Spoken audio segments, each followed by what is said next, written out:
late Bronze Age into a time of stone harbours, wooden ships, flickering oil lamps, and winds moving quietly across the Aegean Sea.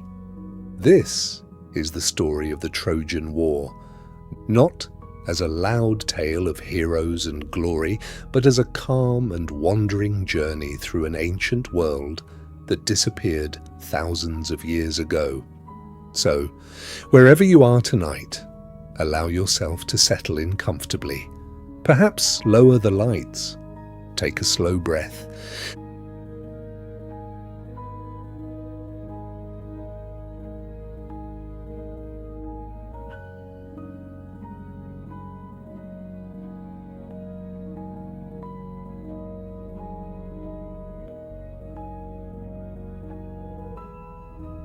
Far away across the waters of the Aegean stood the city of Troy, a city of high walls, a city of traders, travellers, horses, and watchtowers, and according to legend, a city whose fate would become one of the most famous stories ever told. Tonight, we will move slowly through that story. We will walk through quiet palace halls. We will sit beside campfires near dark beaches. We will sail with fleets across calm waters, and we will follow the long and uncertain road toward the fall of Troy. There is no need to hurry. This is a story meant to unfold slowly. So rest peacefully and let us begin. Part 1.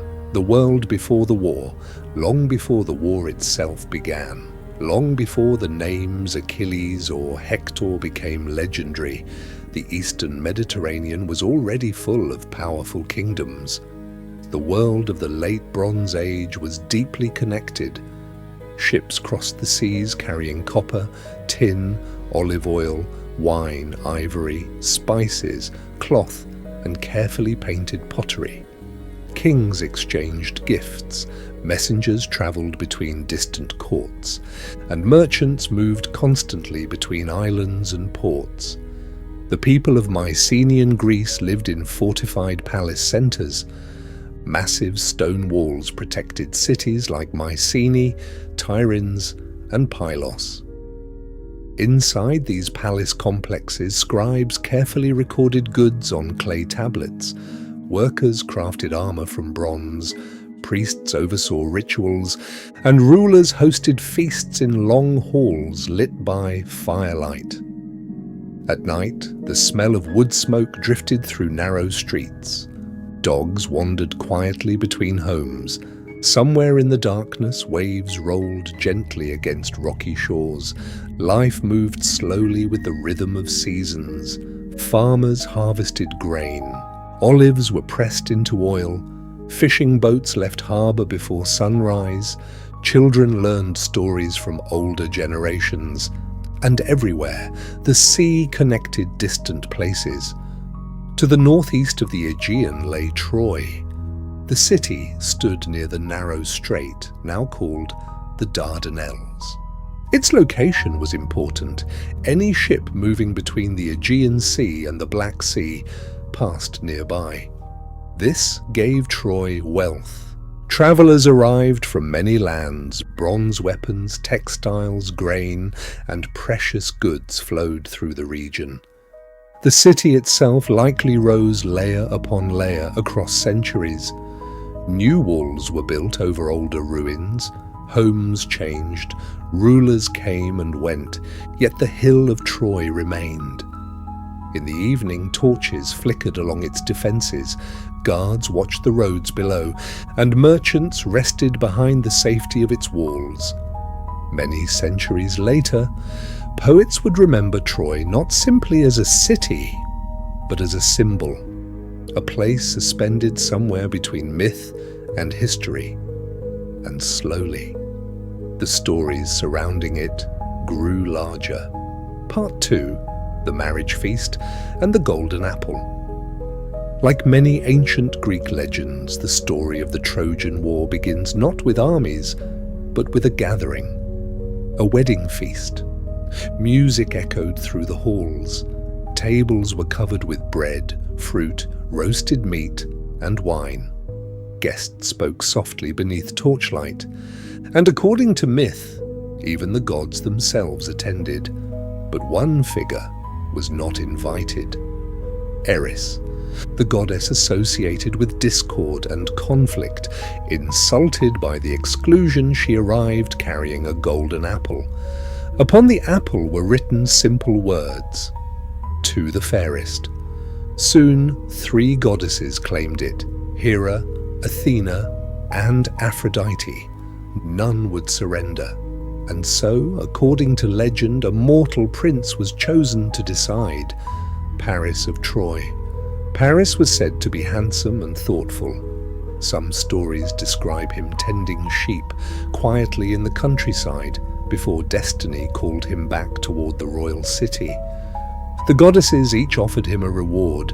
Hera promised power, Athena promised wisdom and victory in war. Aphrodite offered something different. She promised him the love of the most beautiful woman in the world. Paris chose Aphrodite, and in myth, this single decision quietly set the future into motion. The woman promised to him was Helen, Helen of Sparta, already married to King Menelaus, and soon Paris would sail across the sea toward Greece. Part 3. Helen and the journey to Sparta. The sea journey from Troy to Sparta would have taken days. Wooden ships moved steadily across open water. Sailors watched the winds carefully. At night, stars guided them. The world was quieter then. No engines, no distant city lights. Only waves, ropes creaking softly, and the endless sound of water against wood. Paris eventually arrived in Sparta as a guest. Hospitality was sacred in the ancient Greek world. Visitors were welcomed with food, baths, gifts, and conversation. To harm a guest, or betray a host, was considered deeply dishonorable. Yet according to legend, Paris and Helen fell in love. Some stories describe Helen leaving willingly. Others describe abduction. Ancient traditions themselves never fully agreed, but in every version, Helen eventually departed Sparta and traveled back across the sea toward Troy. And with that journey, the fragile balance between kingdoms began to collapse. When Menelaus discovered what had happened, anger spread quickly. But this was not simply a private matter. Years earlier, many Greek rulers had once competed to marry Helen. To prevent conflict among them, an oath had reportedly been sworn. All the suitors promised to defend the chosen husband if anyone ever tried to steal Helen away. Now that oath returned. Messengers crossed Greece. Kings were summoned, ships were prepared, armor was repaired, and gradually, one of the most famous expeditions in legend began to gather. Part 4. The Gathering of the Greek Kings. Across the hills and coastlines of Greece, leaders prepared for war. Among them was Agamemnon, king of Mycenae. Powerful and ambitious, he became the commander of the expedition. His brother Menelaus sought the return of Helen. Odysseus of Ithaca joined reluctantly. Ancient stories say he had attempted to avoid the war by pretending madness, but eventually he too sailed. Then there was Achilles, young, fast, deadly in battle, raised according to myth under the guidance of the centaur Chiron.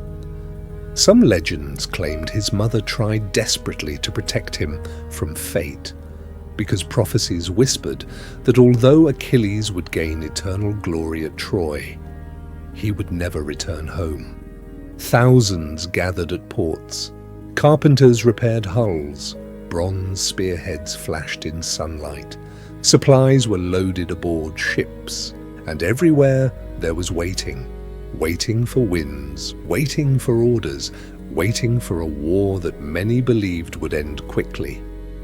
No one could yet imagine that the conflict would stretch across years. Along the shoreline, rows of dark ships rested beside the sea. Sails folded, anchors secured. At night, campfires flickered beside the water while soldiers stared out toward the horizon. Some thought about glory, others thought quietly about home. Eventually, the fleet departed, hundreds of ships moving eastward across the Aegean, oars dipping rhythmically into the sea, and slowly, Troy drew closer. Part 5. The Shores of Troy. When the Greek fleet finally reached Troy, the city stood watching from behind its walls, high above the plain, protected by stone fortifications, guarded by towers. The Trojans could see the arriving ships spread across the shoreline. Thousands of warriors began establishing camps near the beaches. Tents rose, cooking fires burned, weapons were stacked in neat rows. The sea behind them stretched endlessly westward toward home. The city ahead remained closed. And so began the long years of siege. Many people imagine the Trojan War as constant battle, but ancient warfare often involved long periods of waiting, raids, negotiations, moments of quiet. The Greek army depended heavily on supplies from surrounding regions. Ships traveled constantly. Food had to be gathered, water carried, armor repaired. Life inside the camps developed routines. Men woke before sunrise. Fires were lit, bread baked over coals, weapons cleaned carefully. At night, songs and stories passed between the tents. The sea winds moved gently through the camp. Some soldiers stared at the stars and wondered how much longer the war would continue. Inside Troy, life also continued. Families still cooked meals, children still played in courtyards, merchants still traded goods, priests still performed rituals to the gods. Yet always there remained tension. The enemy camp sat just beyond the walls, and every morning both sides woke knowing the conflict had not ended. Part 6. Hector and Achilles. Among all the names remembered from the Trojan War, two stand above the rest: Hector and Achilles. Hector was the defender of Troy, a prince, a husband, a father. Many ancient readers viewed him as noble and deeply human. He fought not for glory alone, but for his city and family. At night, perhaps he walked the walls of Troy, listening to distant waves and watching enemy fires burn below. Achilles, meanwhile, became the great warrior of the Greek side, swift and terrifying in battle, yet also proud, emotional, and increasingly isolated. One of the central conflicts in Homer's Iliad is not the fall of Troy itself, but the anger of Achilles. After a dispute with Agamemnon, Achilles withdrew from battle. Without him, Greek fortunes weakened. The Trojans pushed harder against the invaders. Fighting spread across the plain. Dust rose beneath running feet. Bronze armor clashed beneath the sun. But even within these scenes, Homer often pauses to show small human moments. A warrior remembering his home, a parent fearing loss, friends sharing food before battle. The Iliad survives partly because it understands that wars are not only about victories, they are also about exhaustion, memory, fear, and the fragile lives caught inside larger events. Eventually, tragedy deepened the conflict. Patroclus, companion of Achilles, entered battle wearing Achilles' armor. Hector killed him. When Achilles learned of the death, grief consumed him. The quiet balance of the story shifted. Achilles returned to battle driven by rage. And soon, the two greatest warriors finally faced each other outside the walls of Troy. Part 7. The duel outside the walls. The city watched from above. Families gathered along the walls. The wind moved softly across the plain. And below, Hector stood waiting. Achilles approached, bronze armor shining, dust swirling around his feet. Ancient poets described the moment with immense tension. Yet beneath the legendary language lies something deeply human. Two men carrying the weight of thousands, two futures narrowing toward a single meeting. At first, Hector hesitated.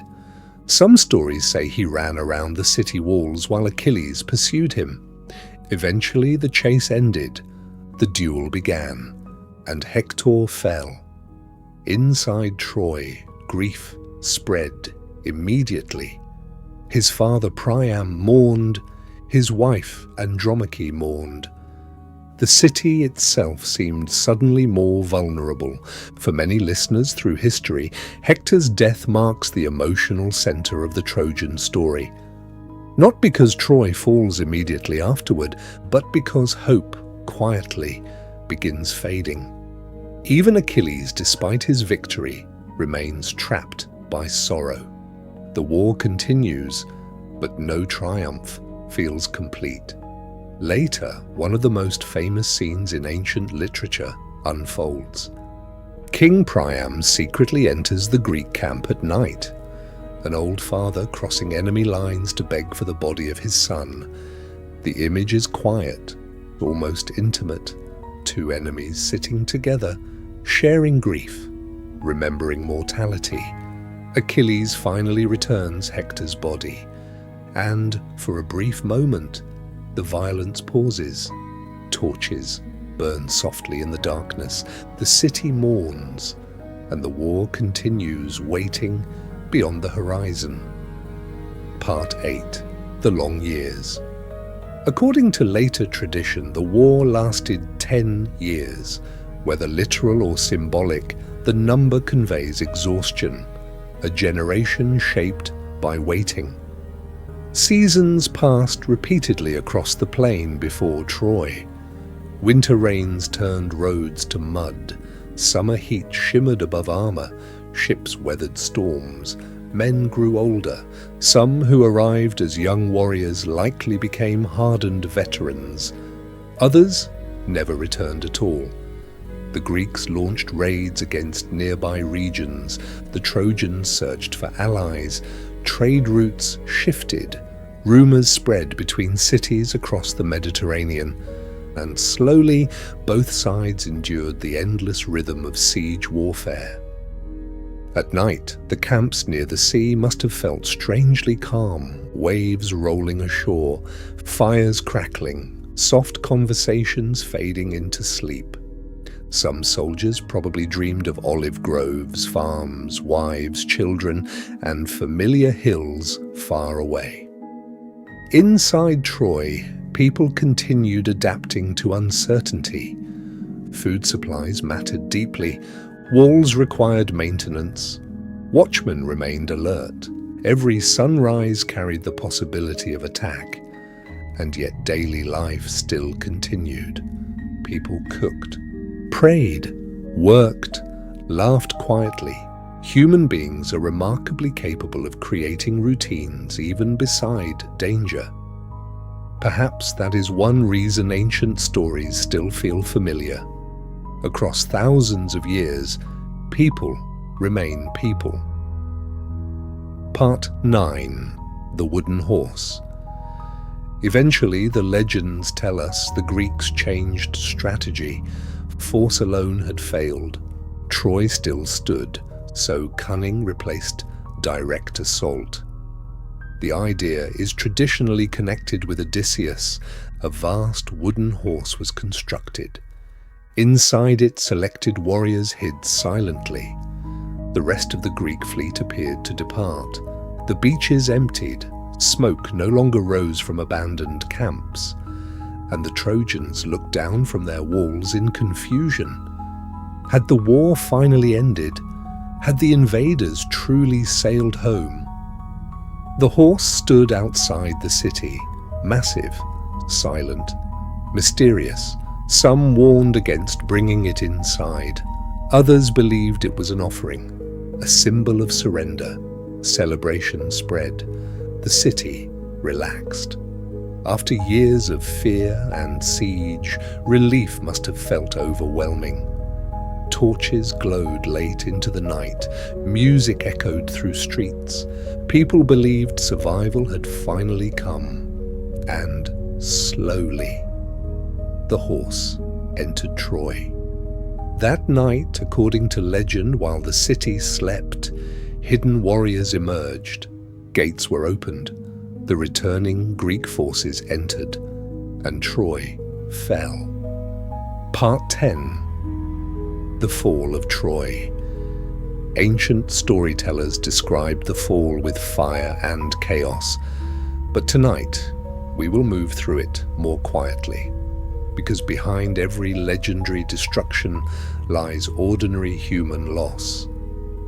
Families awakened suddenly in darkness. Smoke spread through narrow streets. Voices echoed between stone walls. The city that had stood for generations disappeared in a single night of violence. King Priam was killed. Many Trojans fled. Others were captured. Buildings burned. Temples collapsed. And by morning, the great city had fallen silent. The Greek victors themselves gained little peace from the destruction. In many myths, their journeys home became tragic. Odysseus wandered for years. Agamemnon met betrayal. Achilles himself never returned home. The war solved little, and perhaps ancient audiences understood that deeply. The story survives not because it celebrates victory, but because it reflects the cost of pride, ambition, rage, and fate. The ruins of Troy eventually faded beneath earth and time. Grass covered broken stones, winds crossed abandoned ground. Travelers passed without knowing exactly what once stood there. Yet the memory endured. Poets continued telling the story, generation after generation, and somewhere between myth and history, Troy remained alive. Part 11. Troy and History. For centuries, many people wondered whether Troy had truly existed. Was it entirely myth, or did real events inspire the legends? In the 19th century, excavations began at a site in modern-day Turkey, believed to be ancient Troy. Layer after layer of ruins appeared. Entire cities built atop older cities, walls, homes, pottery. Evidence of destruction? Modern archaeology revealed that the region had indeed been important during the Bronze Age. Trade routes passed nearby, conflicts likely occurred, and at least one city there suffered violent destruction. Yet the exact relationship between archaeology and Homeric legend remains uncertain. Perhaps memories of several wars merged together. Perhaps oral traditions transformed history slowly over centuries. Perhaps real people inspired legendary heroes. We may never know fully.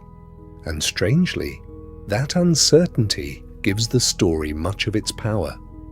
Troy exists in a space between memory and imagination, between fact and poetry, between history and dream. Part 12. A quiet ending. Now the fires of the ancient camps have faded, the ships are gone. The walls of Troy have fallen silent beneath the night sky. And the old storytellers have finished their songs. But somewhere beyond time, the waves of the Aegean still move gently against distant shores, moonlight still touches ancient stones, and the memory of the Trojan War continues drifting softly through history. Perhaps that is why these stories survive, not because they are loud, but because they remind us how fragile human lives have always been. Kingdoms rise, cities flourish, ships cross the sea, and eventually, all things become memory. Tonight, we wandered slowly through one of the oldest remembered stories in the world, through campfires beside dark beaches, through palace halls lit by oil lamps, through storms, journeys, grief, and legend. And now, it is time to rest. So allow the ancient world to fade gently into the distance. Let the sea grow quiet, let the winds settle, and let your thoughts drift peacefully into sleep. Good night.